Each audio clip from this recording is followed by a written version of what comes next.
Eh, Como había anunciado, la prédica del día de hoy tiene por nombre Pausa, pero Jesús en pausa, o la pausa de Jesús. A ver, lo que ven en el vídeo, los que no son de Suiza, la pausa uno la entiende como parte del play y de la reproducción de un audio y todo esto.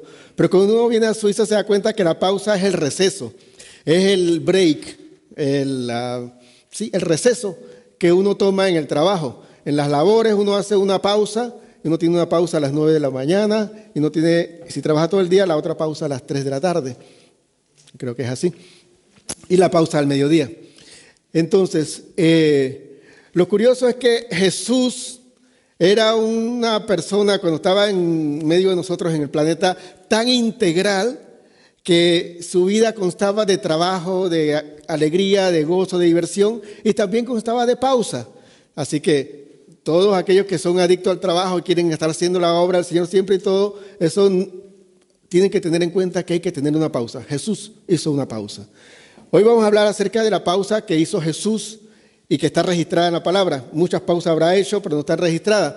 Pero resulta que un día Él estuvo dando una enseñanza por mucho rato. De hecho, la gente se agolpó en la orilla del lago donde Él estaba y los discípulos lo subieron a una barca y hicieron la barca un poco más alejada de la playa. Y desde ahí empezó a enseñar la parábola del sembrador, de la semilla, muchas parábolas. Y se cansó y ya empezaba la noche y entonces empieza este relato que aparece en Marcos capítulo 4, versículo 35 al 41, que dice así: aquel día cuando llegó la noche les dijo, pasemos al otro lado. Y despidiendo a la multitud, le tomaron como estaba en la barca y había también con él otras barcas. Pero se levantó una gran tempestad de viento y echaba las olas en la barca, de tal manera que ya se anegaba. Y él estaba en la popa, o sea, en la parte de atrás, durmiendo sobre un cabezal. Y le despertaron y le dijeron, maestro, no tienes cuidado que perecemos. Y levantándose reprendió el viento y dijo al mar, calla, enmudece. Y cesó el viento y se hizo grande bonanza. Y le dijo, ¿por qué están así amedrentados?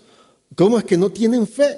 Entonces temieron con gran temor y se decían el uno al otro, ¿quién es este que aún el viento y el mar le obedecen? Esta es la palabra del Señor, que es viva y eficaz y que cada vez que uno la lee siempre va a encontrar algo nuevo para su vida, porque es así. Es así. Uno nunca va a decir que ya leyó toda la Biblia. Cuando la lee nuevamente se va a encontrar que hay otra sabiduría que Dios tiene preparada para ti en este día y en este momento. Y este día yo quiero hablarle a aquellas personas que están en medio de una tormenta, aquellas personas que están en medio de una dificultad, aquellas personas que están en medio de una situación difícil, que es como cuando estás en el mar en la noche y está el viento recio y está el agua cayendo incluso en la barca en la cual tú estás. Quiero hablarle a las personas que están pasando problemas difíciles, a los que lo han pasado y a los que lo van a pasar, porque esta tierra está construida por muchas dificultades para tener al final una gran victoria en el Señor. Amén. Quiero destacar de esta lectura unos puntos muy importantes, y es que aun cuando tú estés en medio de una dificultad muy grande, tienes que recordar algo, que Jesús dijo, pasemos al otro lado. Y cuando Jesús dijo, pasemos al otro lado, es porque vamos a estar allá con tormenta y todo. Quiero hablarle a las personas que tienen corazones preocupados, atribulados, tristes y confundidos. Quiero que sepan algo. Usted está en medio de una dificultad, en medio de la oscuridad, en medio de la tormenta. Jesús dijo, pasemos al otro lado. Así que vamos a pasar al otro lado. Cuando Jesús dice algo, eso se va a cumplir. Jesús no es como nosotros. Nosotros prometemos muchas cosas. En momentos de dificultad, para no perder una relación, para no perder un negocio, mentimos y hacemos un montón de malabares para no perder. Pero al final, pero cuando empieza a pasar el tiempo, nos damos cuenta que esas promesas no fueron en serio, fueron un momento de desesperación. Y nosotros no hemos defraudado a personas. Y por eso es que nos cuesta a veces creer que Jesús dijo, vamos a pasar al otro lado y que vamos a hacerlo de verdad, porque pensamos indirectamente, ¿y si falla igual que muchos me han fallado a mí? ¿Y si falla igual que muchas personas me han dicho cosas y no lo han hecho? Han dicho que me amarían todo el resto de la vida y después dejaron de amarme. Han dicho que se encargarían de pagarme unas cuotas y de hacer siempre, todos los meses, un pago y dejaron de hacerlo. Dijeron que me iban a promover en el trabajo y no lo han hecho. Mucha gente nos defrauda y nosotros tenemos esa pullita ahí, esa espinita ahí diciéndonos como que, ¿y si Dios igual que todo el mundo te falla? No lo pensamos conscientemente, pero actuamos así. Entonces, la parte importante, la parte principal, la parte inicial, dice, pasemos al otro lado. Jesús dijo, pasemos al otro lado. Y si Jesús dijo algo en tu vida, eso se va a cumplir. No significa que no va a haber tormenta, no significa que no va a haber oscuridad, no significa que no va a haber noche. No. Recuerden que en Isaías dice, cuando pases por el fuego, no te quemarás. Y si por las aguas, yo estaré contigo, no te anegarán. Si por los ríos, no te ahogarás. ¿Qué significa eso? Es que estamos con Dios y pasaremos por fuego. Estamos con Dios y pasaremos por ríos, por ríos y por cosas que nos van a ahogar. Pero lo importante de esto es que aunque tú estés en medio del horno, el cuarto hombre estará contigo ahí. Ese es el Dios, el Jehová de los ejércitos que estará contigo ahí. Y algo curioso, mira, Dios no los libró del horno, los acompañó Él en el horno. Quiero que sepan algo, Dios no te va a librar de dificultades, Él te va a acompañar en medio de ellas.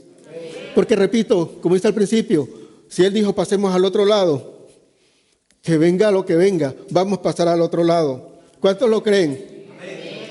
Otro punto importante dice, yo lo estaba incluyendo en lo que hablaba hace un momento, y es que dice que llegó la noche, se levantó una gran tempestad de viento y echaba las olas en la barca, de tal manera que ya se anegaba. Hay momentos de nuestra vida que venimos de una gran gloria, venimos de un momento donde Dios nos enseñó. Quiero que sepan algo, si ustedes buscan Marcos 4, un poco más para arriba, los discípulos le preguntan al Señor, ¿por qué hablas en parábolas? Y dice, yo le hablo a ellos en parábolas, pero a ustedes les revelo la verdad. Eso lo dije yo en la prédica pasada, del domingo pasado. Y es que veníamos de sentirnos orgullosos del gran privilegio de ser los escogidos a los cuales Dios o el Jesucristo les revela la verdad.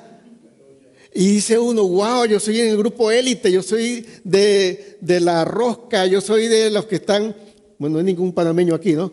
Los que están en la papa, los que están así comiendo del manjar de la presidencia. Yo soy de los que están en directo ahí.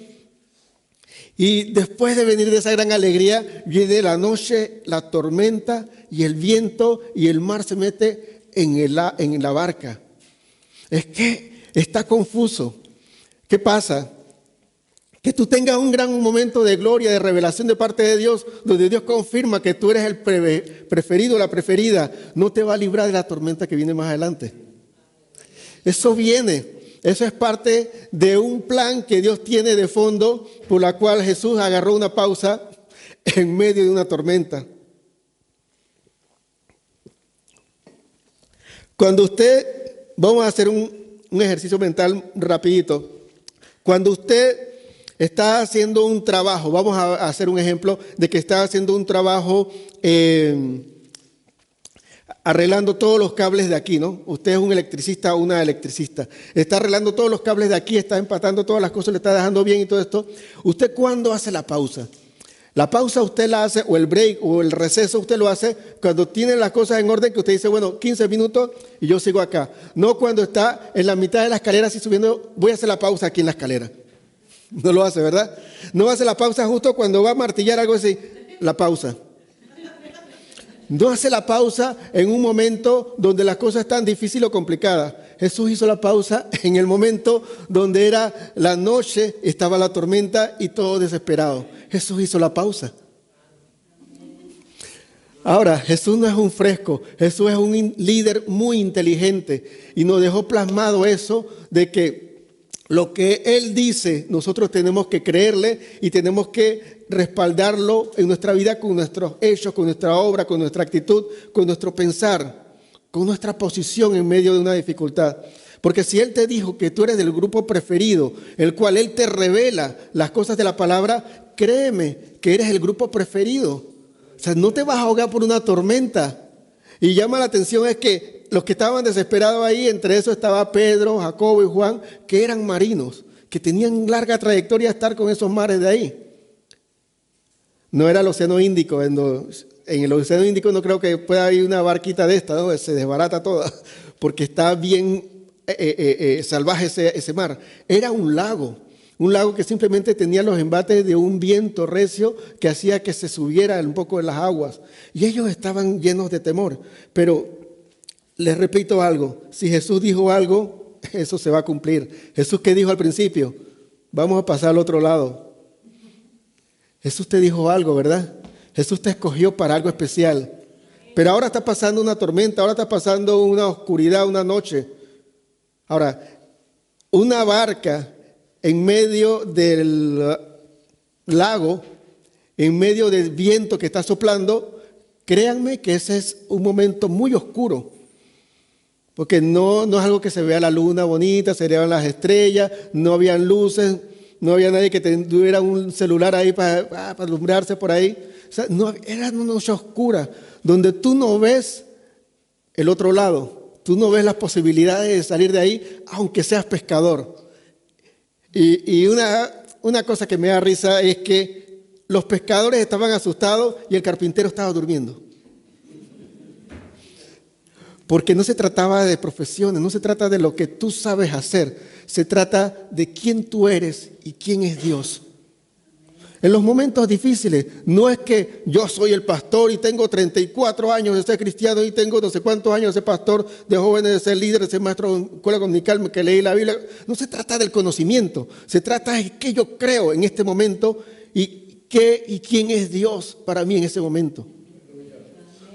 Hay que tener mucho cuidado de que nosotros no nos confundamos apoyándonos en nuestra propia prudencia, en nuestra propia inteligencia, porque los momentos oscuros como la noche, las tempestades, los vientos y las barcas anegándose nos hacen perder toda expertise en navegación, toda expertise. Puede ser psicólogo, puede ser un pastor, puede ser un consejero, pero cuando tiene un problema familiar, emocional, eso da duro. Ahí lo que tienes que basarte es en tus creencias, no en tu conocimiento. ¿Por qué Jesús duerme en medio de las tormentas? Dice, Él estaba en la popa durmiendo sobre un cabezal.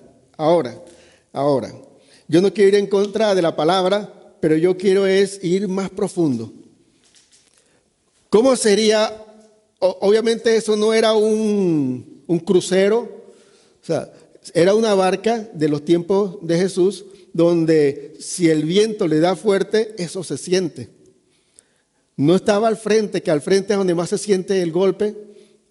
Nos pasó a nosotros cuando fuimos a San Blas, que los que iban al frente eso era ¡pah! ¡Pah!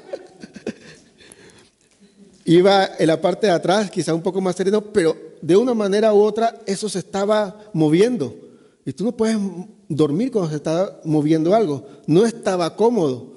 Y quiero aclarar algo. Dice, y echaba las olas en la barca de tal manera que ya se anegaba. Y dice otra parte, creo que en Lucas dice que el agua ya caía dentro de la barca. O sea, a Jesús le estaba cayendo agua, se estaba moviendo. La pregunta a ustedes es la siguiente. ¿De verdad Jesús estaba dormido? Yo creo, y que me perdone el Señor, no quiero alterar su palabra ni nada, pero conociendo la sabiduría de Dios y el liderazgo de Jesucristo, yo creo que Él se hacía el dormido, porque Él necesitaba ver la fe de ellos, y eso lo vamos a ver un poco más adelante. Ahora, ¿por qué Jesús se hacía el dormido, en la versión mía, especulando aquí, pidiendo perdón con esta excepción, en un momento tan difícil para los discípulos? Yo tengo dos cosas que pienso que puede haber pasado y se las pongo a ustedes a evaluación. Una de las cosas que puede ser, yo pienso como líder y yo estar en esa situación, yo pensaría, viéndolo a ellos asustados y todo eso después de una gran prédica y todo eso, yo pensaría para mí con un ojo abierto y otro cerrado así, diciendo, Espérate. Ellos saben quién está en la barca. O sea, me admiran por la sabiduría, pero no han realizado todavía en su corazón que yo soy el Hijo de Dios. Que todo el viento y toda esta barca y todas estas cosas que están ahí, o sea, yo los creé. Yo puedo controlar todas estas cosas. Cuando Dios está en tu barca, tú no tienes por qué estar atribulado con desesperación. Que perdiste hasta el norte de tu profesión. Eres marino y estás desesperado. No puedes perder los estribos cuando Dios está en tu barca, a menos que Dios no esté. Ahora la pregunta es, ¿Jesús está en tu barca? Tú agarraste y emprendiste un destino y tienes una profesión, tienes un matrimonio, tienes una casa, tienes unos sueños, unas aspiraciones, todo esto está en tu barca. Cuando empieza la adversidad, dime, ¿Jesús está en la barca? Porque si no está, desespérate. Pero si Jesús está en la barca, puede venir cualquier adversidad. ¿Sabes qué? Jesús está en la barca. Él va a hacer algo. Yo no tengo que venir desesperado a despertarlo. Yo tengo que creer y confiar en que Él, estando en la barca, con Él lo tengo todo. Muchas veces Jesús estaba esperando que tú actúes en fe.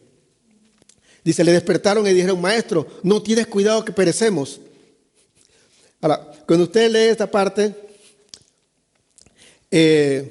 si usted es honesto en su corazón, no lo digan así a voz en cuello, no lo griten, ni lo susurren nada más, díganlo en su corazón. Yo he tenido esa actitud muchas veces. A Dios no le importa lo que me está pasando a mí. Y uno se vuelve un reclamador. Uno dice, pero cuando tú dices que a alguien no le importa contigo, es porque es alguien injusto y entre esas cosas no te ama. O sea, tú estás declarando en tu queja, no tienes cuidado que perecemos, no te importa lo que me está pasando. Mira, a cada uno de nosotros nos está pasando cosas difíciles. Ustedes no crean que los pastores están así como que, wow, ellos porque ministran a los demás y predican y hablan, están de las mil maravillas, están caminando en las nubes. Pasamos dificultades también, pero nos fortalecemos en el Señor. Igual los nuevos están pasando por cosas complicadas y difíciles, pero el punto aquí es, primero, Él está en mi barca. Segundo, Él me ama. Él tiene cuidado de mí, porque Él esté dormido, entre comillas, Él esté en su pausa, no significa que no me ama, significa que ya Él me ha delegado autoridad y me toca a mí empezar a hacer algunas cosas. Jesús estaba esperando la reacción positiva, proactiva y con iniciativa de aquellos que acababan de escuchar, ustedes son preferidos porque a ustedes yo les revelo la verdad y a los otros no. Ustedes son especiales, ustedes tienen todo poder, tienen toda autoridad. En el Evangelio es Marcos, en Lucas, no, en Mateo, se narra que antes de este acontecimiento habían 3 sanidades.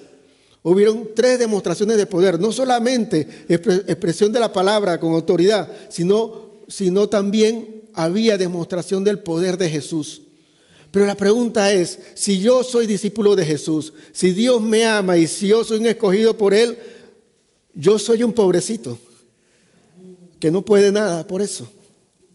Yo soy aquella persona privilegiada y no para un orgullo malsano, sino para un orgullo bueno. Decir, si Dios está conmigo, yo paso esto.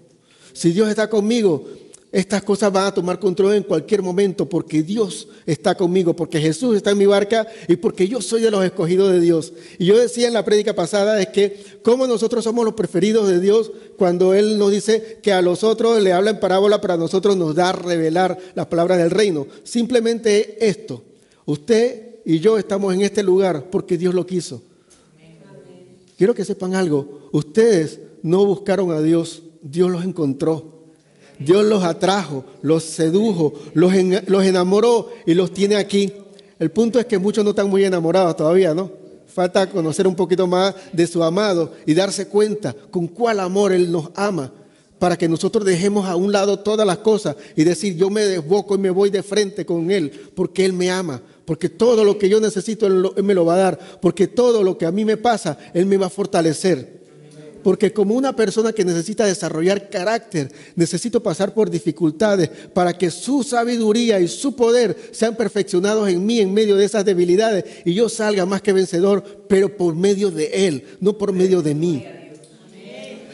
Cuando nosotros nos enamoramos del Señor Jesús, nosotros no decimos ningún tipo de queja de que no te importa conmigo, porque sabemos que Él sí tiene cuidado de nosotros. Porque sabemos que Él sí nos ama, porque sabemos que todas las cosas nos ayudan a bien conforme al propósito por el cual Él nos llamó, porque nos llamó con un propósito y todas las cosas que acontecen van con el fin de que ese propósito se cumpla y nosotros seamos pulidos. Yo les digo algo, usted cree, y perdone que si le ofende a alguien, ¿usted cree que Dios lo va a usar así como está? Usted necesita ser perfeccionado. No quiero decir solo para allá, sino también conmigo. Yo necesito ser moldeado por Dios cada día. Él no me usa más de lo que yo le permito ser usado, porque yo soy el que pone los impedimentos y las limitaciones cuando no confío en Él. Me toca confiar en Él, me toca creer que Él está en la barca, que hay tormentas, hay viento, hay agua cayendo, pero Él está en la barca. Que si está dormido o se hace el dormido, Él está en la barca. Y Él me dijo que íbamos para allá. En algún momento el viento se va a calmar, en algún momento las cosas van a cambiar, yo no sé qué va a pasar, pero no me va a pasar nada porque Él está en la barca y Él me dijo antes de dormir que íbamos para allá. Algunos piensan que Dios está dormido, algunos piensan que Jesús se durmió en medio de tu dificultad. Él está con un ojo abierto diciendo, quiero ver cómo actúas en medio de este momento. Quiero ver qué haces. Conocer a Jesús es la gran diferencia. Dice Jesús, ¿por qué están así amedrentados? O sea, ¿por qué andan con miedo? Dice, ¿no tienen fe? Ahora, quiero describir nuevamente de una forma muy rápida la palabra fe. La fe la conocemos, la definición de Romanos que dice, la fe es la certeza de lo que se espera y la convicción de lo que no se ve. Lo conocemos muchas personas que conocemos mucho de la palabra. Pero cuando tú ves todas las preguntas acerca de la fe de los demás por parte de Jesús, su demanda tenía que ver con confianza y con creer. No solo es la convicción de lo que no ves y la certeza de lo que espera, porque nos metemos en un punto de que tiene que ver no más competiciones, tiene que ver con obediencia también. La fe tiene que ver con obediencia de creer, de lo que Él te pidió es lo mejor. La fe tiene que ver con confianza, de saber que lo que está pasando no importa, Él tiene el control. Eso es fe. No solamente pedir y creer que lo vas a recibir, es que cuando Él te pida, tú le obedezcas. Porque si no, ¿la fe en qué línea va? ¿Va en la línea nada más en mi favor? ¿O en la línea de la obediencia a Dios también? La fe tiene que ver con obedecer. Y quiero que lo pongamos nosotros como prioridad. Porque todas las cosas serán suplidas a aquellos que obedecemos y buscamos el reino del Señor y su justicia primero. Todo lo vendrá como añadidura. A veces casi no tienen ni que pedir. No tienen que pedir en fe. Porque es que te vendrá, porque es que cuando tú estás enfocado en obedecer a Dios, todas las bendiciones te siguen. Pero cuando tú estás enfocado en las bendiciones, Dios no sigue a nadie. Dios es el líder, Él es cabeza, Él es primero, Él no es segundo. Si Dios tú lo sacas del primer lugar, no piense de una manera ingenua que Él va a quedar en segundo lugar. Si usted quita a Dios del primer lugar, Él se desapareció de su vida. Él está en primero o nada. Él es así de serio. Su fe, la fe que Él quiere desarrollar en nosotros, tiene que ver con creer y con confiar en Él, no con creer que yo voy a recibir algo, porque de hecho ya he recibido muchas cosas. ¿Por qué están con miedo? La pregunta a los que estamos pasando por situaciones difíciles. ¿Por qué estamos con miedo ahora? La segunda pregunta de Jesús. ¿Acaso no tienen fe? ¿Acaso no confían en mí? Dice Jesús. ¿Acaso no creen que yo puedo hacer todas las cosas? Que si yo estoy en la barca no va a pasar nada. ¿Acaso no lo creen?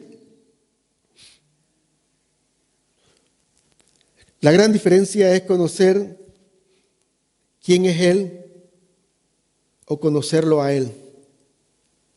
Nosotros estamos llenos de personas a nuestro alrededor que conocen quién es Dios, pero no lo conocen a Él. Conocerlo es tener intimidad. Decía en el Antiguo Testamento, y que Adán conoció a su mujer Eva y dio a luz un hijo y todo eso, porque tuvo intimidad con su esposa. Obviamente nosotros no vamos a hacer de la relación espiritual algo grotesco o algo insano, pero sí es muy, muy en la línea de una intimidad matrimonial. Cuando tú tienes intimidad con tu esposa o tu esposo, tú tienes mayor conocimiento de la persona. Cuando no estoy hablando nada más de la intimidad en la cama, también intimidad en los pensamientos, en los deseos. O sea, la conoces qué le molesta, qué le gusta, conoces nada más cuando la miras, cómo está incómoda o cómo está de satisfecha. Cuando conoces a la persona es porque has tenido intimidad con esa persona. Y nosotros solamente conoceremos a Dios cuando tenemos intimidad con Él, no cuando lo vemos así como quien ve a las personas de la televisión dando el noticiero. No sé si a ustedes le ha pasado alguna vez, pero yo de ver tanto el noticiero una vez en Panamá, me encontré con alguien que daba el noticiero y lo saludé, hola. Después me acordé, yo no lo conozco, no es que lo he visto en el noticiero. Y nosotros a veces creemos que conocemos a Dios porque venimos a la iglesia, porque escuchamos canciones cristianas, porque decimos gloria a Dios, aleluya, porque nuestros amigos son cristianos. Nosotros conocemos a Dios cuando tenemos intimidad con Él. Cuando permitimos escuchar su voz en nuestro corazón, no cuando nosotros estamos en una oración, habla y habla y habla y habla y habla, amén, en el nombre de Jesús, amén, y damos la vuelta y nos vamos. Cuando nosotros escuchamos la voz de Dios, cuando tenemos intimidad con Él, lo conocemos a Él. Y es una diferencia muy grande, es saber quién es Él. Conocerlo. Y la otra diferencia también es quiénes somos nosotros en Él. ¿Quién eres tú en Cristo? Porque quizás ves a Dios todopoderoso y maravilloso y omnipotente y todo esto, y te sientes cucaracha, te sientes basura, te sientes gusano de Jacob, como dice en Isaías, te sientes poca cosa, como los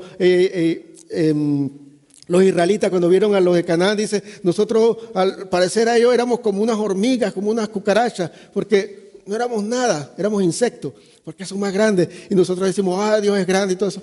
Pero la pregunta es, si Dios es grande, ¿quién tú eres en Dios? Y no es para que tengas un orgullo malsano, un orgullo que vas a pasar por encima de las demás personas porque tú, no.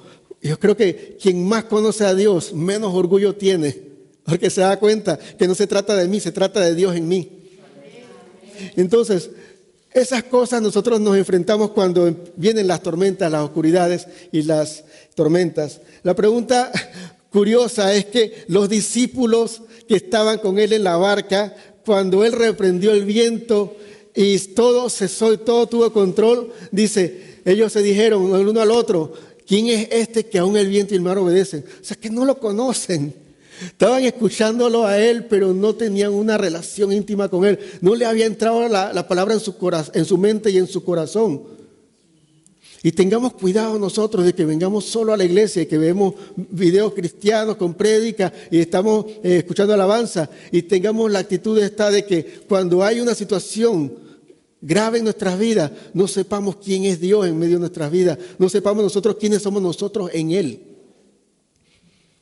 No es que a nosotros no nos va a pasar nada, sino que Dios nos va a cuidar del mal. De que lo peor no va a pasar en nuestras vidas. Aunque muchas cosas difíciles pasarán en nuestras vidas, nosotros seremos guardados para un propósito especial. Yo les pido algo. Procuremos lo más que podamos en nuestras oraciones pedirle al Señor siempre, Dios, muéstrame tu propósito conmigo. Porque de hecho yo estoy aquí por algo. Yo no estoy en Casa de Esperanza, no estoy en una iglesia congregándome, no estoy en tus caminos, no estoy en el grupo de alabanza, no estoy en el grupo tal o cual sirviendo al Señor por ninguna razón. Estoy sirviendo por algo. Tú estás trabajando mi vida y me estás moldeando para algo.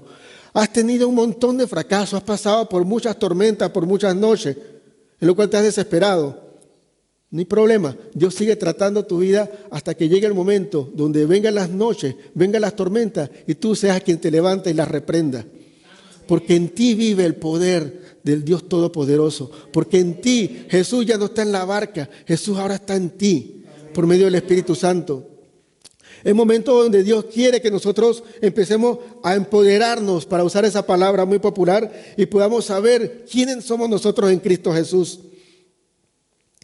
Ahora, una pregunta: ¿quién es Él? ¿Quién es Dios? ¿Quién es Jesús? Él es el Todopoderoso, es el que me ama, el que me salva, el que me provee. Es todo para mí. ¿Quién soy yo? Soy más que vencedor por medio de Él. Todo lo puedo en Cristo porque Él me fortalece. Toda autoridad me ha sido asignada por Él. Somos cabeza y no somos cola. Tenemos a nuestro favor todo el recurso que Dios nos ha dado, pero nosotros lo estamos subutilizando. En los tiempos de la tecnología, todos los que estamos aquí tenemos un teléfono inteligente, un smartphone, todos los tenemos. Y yo estoy seguro que ninguno de los que tiene el teléfono inteligente usa el 100% de toda la capacidad que tiene ese teléfono. Ese teléfono tiene para hacer un despertador, para hacer un cronómetro, para hacer... hay aplicaciones hasta para medidas. Yo estaba viendo en estos días que hay una aplicación que tú puedes poner un punto aquí, pum, y tú pones un punto acá, pum, y te dice 3 metros. O sea, tiene todas las aplicaciones de este teléfono y nosotros lo usamos nada más para llamar, para chatear y para el chisme. Porque ¿para qué digo redes sociales? O lo usamos, si no tenemos redes sociales, lo usamos nada más para llamar y para usar WhatsApp. Llamar y usar WhatsApp y ver la hora. Y usar la alarma en la mañana, ¿no? Pero, o por decir un ejemplo, tenemos YouTube y si eres muy joven, te la pasas viendo YouTuber y te la pasas viendo todos los chismes y la farándula y todas las cosas así. Y en YouTube, una vez que yo tenía un problema para encontrar el drenaje del radiador de mi auto Suzuki Swift del 2015, no, 2015 no, del 95. Oh, qué viejo. No fue en estos días, así que en esos tiempos era nuevo, no era tan nuevo. Pero para buscar el drenaje del radiador, yo busqué en YouTube, o sea, drenaje del radiador de Suzuki del 2005 era, del 2005. Y lo encontré y cuando voy abajo, oye, ahí está. Pero ¿qué pasa? Yo puedo pasarme viendo YouTube los videos musicales, la farándula, los chismes y todas las cosas, los conspiranoicos, los ovnis, todas las cosas así, y no aprender nada. En YouTube se puede aprender alemán.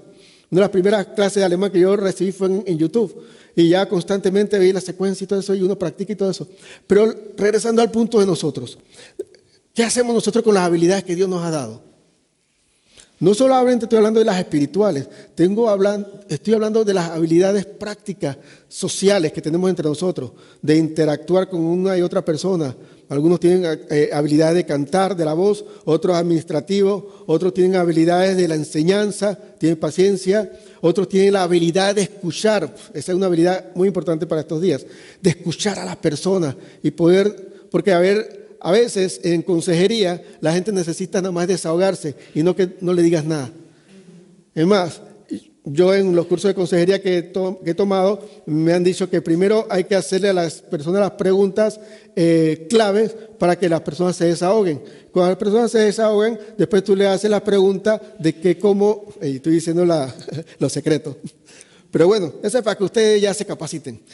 Después le haces la pregunta para que las mismas personas se respondan con sus propias conclusiones.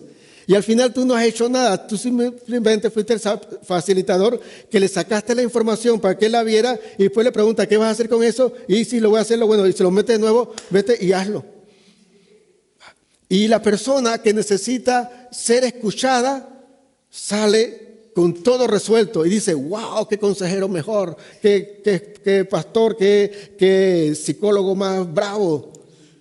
Y simplemente te facilitó la vida. Por eso la gente que sabe escuchar son muy necesarias en estos tiempos también.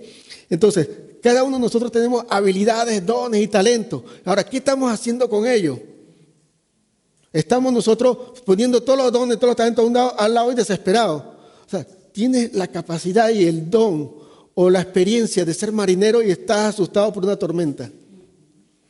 Si ustedes se dan cuenta y se ponen en el plano espiritual de Dios y lo analizan, y como he dicho en otras ocasiones, le piden a Dios ojos espirituales para ver como decía la oración, abre mis ojos, oh Cristo, ¿no? Que Cristo nos puede abrir los ojos y vemos las cosas. Yo estoy seguro que un 99.9% usted va a decir, pero qué tontería. Y si es de República Dominicana, dice, ¿y qué fue? Esto es lo que me está haciendo a mí temblar.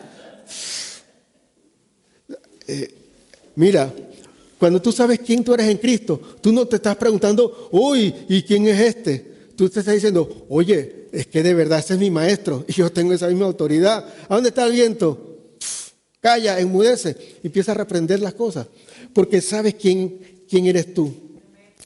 La pregunta obligada para esta prédica, Jesús en pausa, porque cuando Jesús tomó una pausa, la estaba tomando era para que nosotros actuemos. Cuando Jesús, la próxima vez que usted sienta que Jesús no responde a sus oraciones, usted empiece a tomar autoridad sobre toda la palabra de Dios que Él le ha dado a usted y empiece a revestirse de toda la armadura de Dios y estar firme para el día malo, dice. Bueno, eso es algo más profundo para las guerras espirituales. No estamos hablando de guerra espiritual, estamos hablando de que al final vas a estar firme. Usted agarra toda la armadura y la espada que es la palabra de Dios y usted se reviste de eso. Y usted dice, ¿sabes qué? No, Jesús en este momento está diciendo, ve al frente, yo te respaldo. Está diciendo, déjame dormir, respeta mi pausa, porque te toca a ti actuar. La pregunta obligada es, ¿qué tienes que hacer tú que estás esperando que Jesús haga? Esa es una pregunta muy profunda porque tiene que ver, ¿sabes qué? Con fe.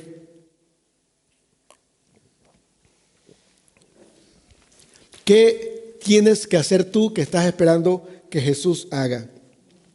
A ver, vayan haciéndose esa pregunta porque necesito que ya vayamos terminando esta breve enseñanza que nos reta a nosotros a ser activos, ser proactivos en la fe. Porque el Señor muchas veces, después de mostrarnos cómo se hace, espera que lo hagamos.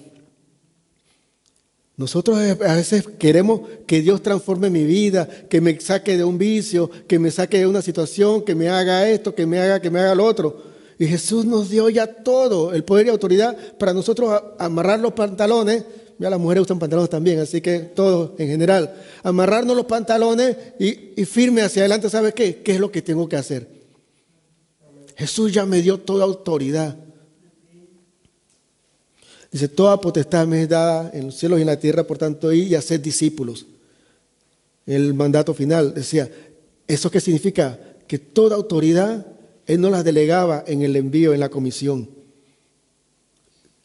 ¿A cuántas personas estamos ganando para el Señor? Estamos haciendo discípulos. ¿Cómo vamos a ser discípulos si estamos como los discípulos amedrentados y con miedo? ¡Ay, nos ahogamos! Parémonos firmes. Jesús está en la barca, ahora Jesús está en mi corazón. Él me respalda en todas las cosas que yo tengo que hacer. Y de una vez por todas empezar a dejar atrás todas las cosas que me están haciendo confundir y a tener miedo. Y ¿sabes qué? Tomar autoridad y reprender. Pero eso tiene que ver, nuevamente digo, con fe. Tiene que ver con la fe que tiene que ser desarrollada en nuestras vidas, de que creemos y que confiamos en Jesús. Vamos en este momento a orar. Yo le pido que inclinen su rostro, que cierren los ojos, por favor. Necesito que pensemos en algo muy importante en nuestra vida que tiene que ver con mi fe en medio del caminar cristiano.